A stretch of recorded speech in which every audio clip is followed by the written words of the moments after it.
خبر امریکا غواړي د افغانستان مخکینی نظام پوځي الوتکې تبادله کړي. نور حال در سره په ویډیو کې وګورئ. په سلامونو محرک علیکم. د امریکا دفاع وزارت یو لوړپوړي چارواکي ویلي چې امریکا په افغانستان کې تحریري ضد عملیات کې د ازبکستان او تاجکستان ملاتړ په بدل کې د کابو 50 الوتکې تبادله په ډټه کې دی. دو پلیتوک امریکایي ورځپاڼه دوشنبه د دسمبر په 19مه د اوتنو له قبله چې دوه خبرو خبر دی راپور ورکړی چې امریکا او ازبکستان او تاجکستان سره د کابو 50 پوځي الوتکې لپاره د ازبکستان او تاجکستان سره د مذاکرات په له حال کې دی چې تیر کال د افغانستان بیغول شوی وي.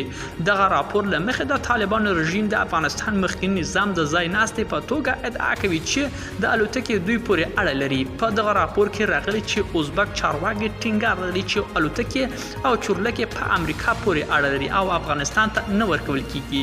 د دفاع وزارت لوړپوړي چارواکي ویلي چې امریکا دغه لورو کې د ایالاتو د الوتنې وړتیا لري که نه لري. دغه چارواکي ویلي چې الوتکې په سرحدي امنیت پیاوړتیا او د افغانستان اړوند تحریري سره مبارزې د هڅو په بدل کې د ازبکستان او تاجکستان دولتونو ته ورکول شوي دي. د کانګرس یو ملاتړ په وینا کې دغه راپور کې یادونه شوې چې تاجکستان په اوسنی وخت کې له ترهګرۍ سره مبارزې په برخه کې تر ټولو همکار هیواد دی.